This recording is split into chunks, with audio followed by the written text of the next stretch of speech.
Sagittarius, hi, welcome to my channel. So today we've got a weekly reading for you for the 2nd to the 8th of May 2022. You can watch this for Sagittarius Sun, Moon, Rising, Venus. If you do know your chart very well, check out the transits in your chart currently and see where the Sun and possibly your Venus as well is currently transiting, which house it is, and then you can watch the corresponding zodiac. I do explain it a little bit better than that, I hope anyway, in a video I released a couple of days ago where you can see me look at my chart and where I would be watching at this stage. So hopefully that makes sense to some of you. Cross watchers, you are welcome. Thank you for the like, share, subscribe, comments. It's the easiest way to support the channel, it's much appreciated. My website should be up and running relatively soon, so the private reads will be reintroduced. And yes, so we'll take an issue, something you're aware of, something you're not aware of, recent past advice, as well as potential outcome. At the end we can there'll be opportunity for an extended where we'll dive in deeper with what comes out with a 9-card spread, as well as some oracle cards. So Sag, in your pre-shuffle we had a song, The Calling, Things Will Go My Way. So I don't know whether this is an indication of you just not letting fear get involved anymore. Confidence is kind of seeing the strength card here, so you could have Leo placements, or not necessarily, it could be just this courageous step up in confidence and thinking to yourself, you know, yes, it was 2 of Pentacles with indecision, but perhaps you have been indecisive and now you're thinking, you know, things will go my way. Kind of reminds me of something I read where, what if you were to become empowered by realising that every single thing that's happened in your life always turns out in your eventual benefit? And I kind of feel like it shifts a perspective then, when you start thinking, you know what, yeah, that's right, you know, everything that's happened to me, although it was traumatic or everything at the time, something good has come from it. There's always a gift from even the darkest of moments. And I kind of feel like this is just going to empower you when you think that, and realising that, you know, as the law of attraction states, what we give out we receive. So you give out confidence that things will work out. Watch the vibrations of the universe match. Okay, let's see what comes out. Blue 3.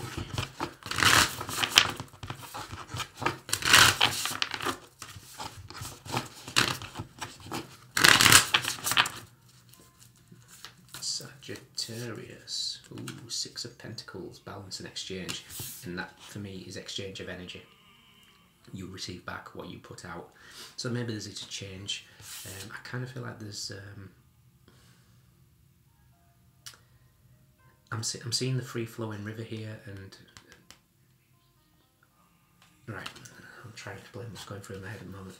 So God forbid you're ever in this situation, but I kind of feel like there's this, you're going through a release.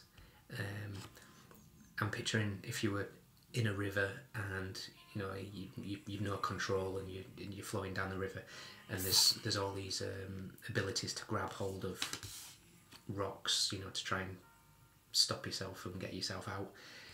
I kind of feel like they're saying don't grab hold. So don't grab hold of anything, just let the river take you where it's supposed to take you. So this could be holding on to people, places, situations. It's saying, you know, it's time to let go. And I kind of feel like this is a case of, when the universe wants you to move on from something, you know, it truly does. It's like you'll find, if you separated from somebody and, you know, you went your separate ways, you divided your belongings, anything that was kind of connected to that, you'll start seeing breaking. It's as if you need to completely fresh start. Don't hold on to things. It's weird. The image I'm getting in my head is kind of like, say for example, you had certain appliances that you argued about dividing and you got them, and you'll find that the second that you've got them, they all start breaking. It's like you're not meant to have these things. This is an end. This chapter is closed. And I kind of feel like that's it. Don't hold on to things.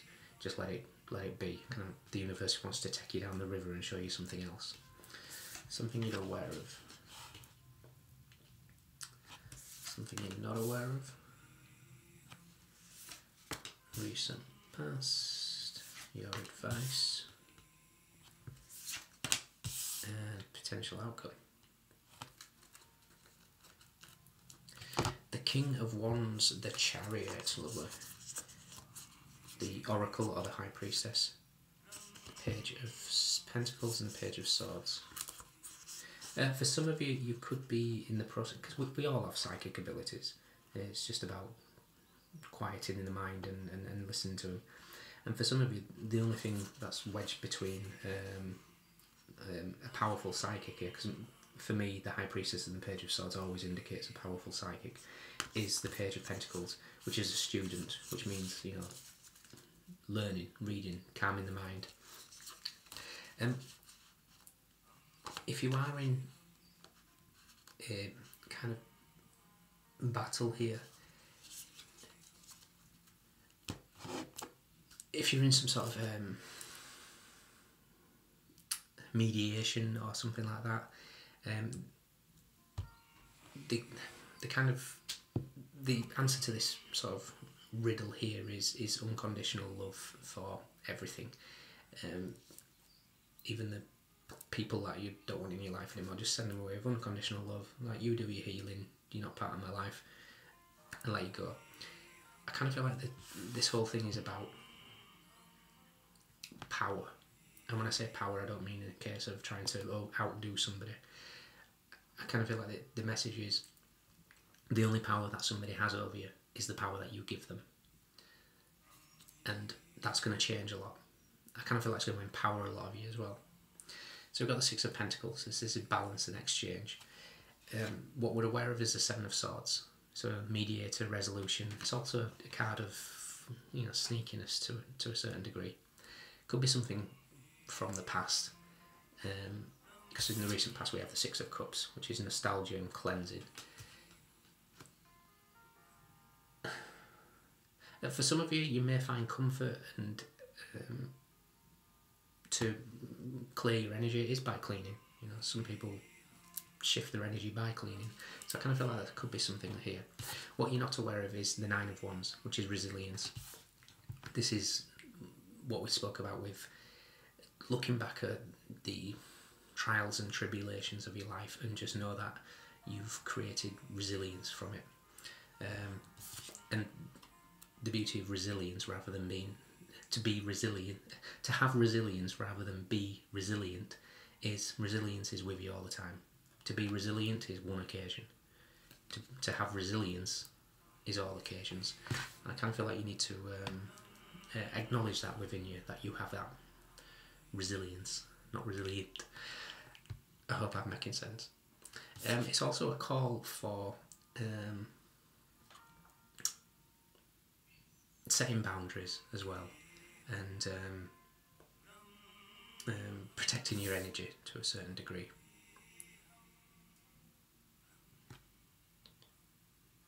Sometimes you've got to let things go with unconditional love.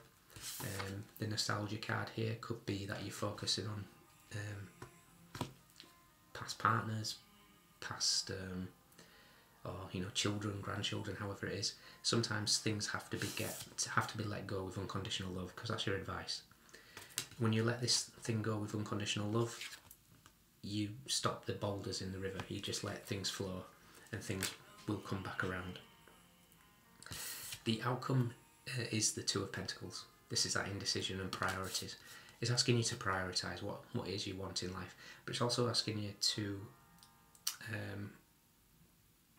make a decision in regards to the power that you give away. For some of you, this is also a call. I'm seeing the traditional picture of the Two of Pentacles, where it's the infinity symbol over a juggle, and I'm kind of hearing Feng Shui. So for some of you, you could be looking into Feng Shui, especially with the student being wedged between the High Priestess and the Page of Swords. When we clear the energy around us, it's free flowing energy then. So information from source can come in. You clear your chakras. Feng Shui is very, very, very important. I need to take it more seriously. I'm just looking around in front of me now thinking, practice what you preach. So yeah, it's something that we all need to do, and it's amazing how sort of free-flowing the energy can be when you click. Yeah, I definitely need to. I'm looking at this side and thinking, right, yeah, you really need to practice what you preach. So yeah, I'm going to be doing it as well. So yeah, definitely look at your Feng Shui, look it up, read about it, and you're going to see that when you start creating like a free-flowing energy grid within your home, everything comes with it. Free-flowing communication, free-flowing. You bring the magic into your life is kind of the message here. The 6/6 portal could be quite important for some of you. So 6th of June. I'm just looking at the 6 of Cups and 6 of Pentacles here. So there could be something coming up at that stage where you may have a decision to make around about that time, which could be some sort of mediation and resolution. But I kind of feel like, again, confidence is the key to success. You know, the King of Wands is the most confident person. For me, out of all the kings, King of Wands is confidence personified. And don't get caught up in genders, we all have masculine and feminine energies. But confidence is the key to success. I keep seeing this Strength card, so I don't know whether that's another nod to some sort of Leo energy or whether I need to find it. So let's try and find it.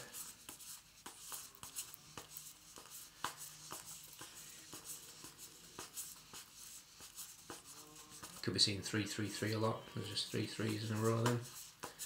10-10. Right. Strength is wedged between the Hierophant and the 3 of Swords.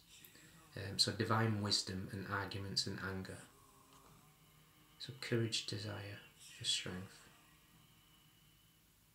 You could be challenging the status quo with the Hierophant here, and I almost feel like the divine wisdom. Okay. How do I describe this? It's probably easier if I show you the pictures and I can talk you through that.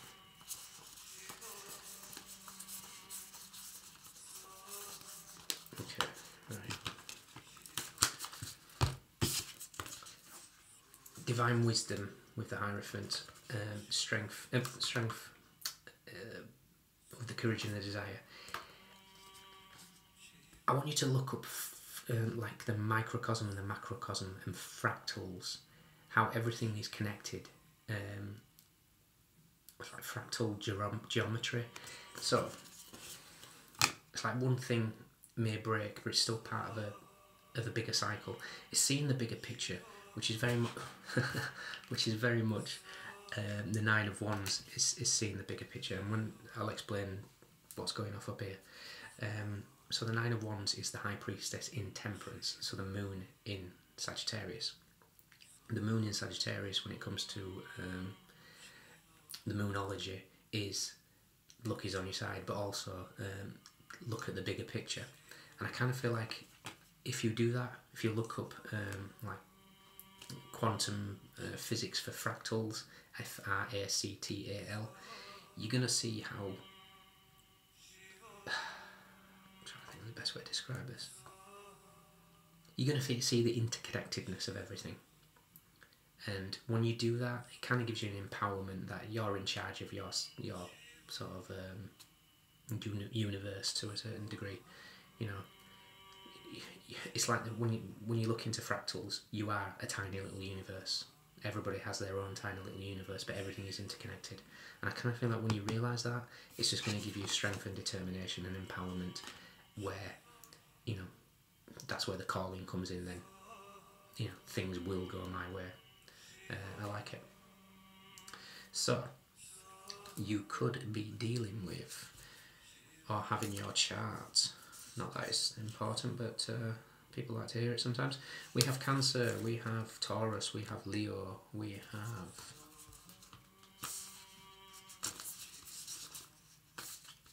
Wands, Cups, Pentacles and Swords. Everybody's here, but those are your standouts. Okay, in the extended we're going to dive into, we're going to look at you, and we're going to look at what this kind of decision that you're going to have to make. I kind of feel like it's going to be June time. For some reason I'm seeing the Death card indicating Pluto, so we could be talking about Pluto. It goes retrograde today, which kind of brings a lot of the hidden to the surface. So if there is some sort of secretive deceit going on, this could be the time that it comes out. Okay, and that could be during Mercury retrograde as well, so you know, slip-ups and things. Okay, if you can join me, fantastic. If not, Sagittarius, look after yourself, and I'll see you next week.